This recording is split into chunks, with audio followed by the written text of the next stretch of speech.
د هلمند ولایت مقام په مالی ملاتړ او لارښوونه د ټولګټو چارو ریاست په ماشینري او د ولسوالۍ د مسؤلینو په تخنیکي همکاري د مرجع ولسوالۍ عمومي 140 کیلومتره سړک په اساسي ډول ترمیم او ننګټ اخیستنې ته وسپارل سو.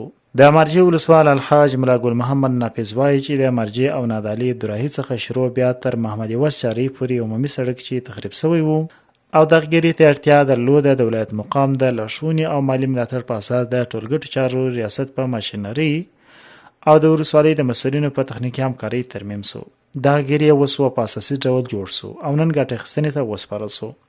دا سړک چې خلک یې د زیاتو ستونزو سره مخامخ کړي وو، ولسونو د ولسوالۍ له مسؤلینو سره موضوع شریکه کړل چې د ولسوال نافذ حاجي مولا صاحب، امنیه قومندان الحاج قاری سیف الله او د استخباراتو محکمې امیر حافظ سرحدي له لوري موضوع ولایت مقام ته وړاندې شوې وه. نو د ولایت مقام له لوري د بیا ځلې جوړولو هدایت شوی و چې کار ورباندې شروع سو او نن یې کار پای ته ورسید.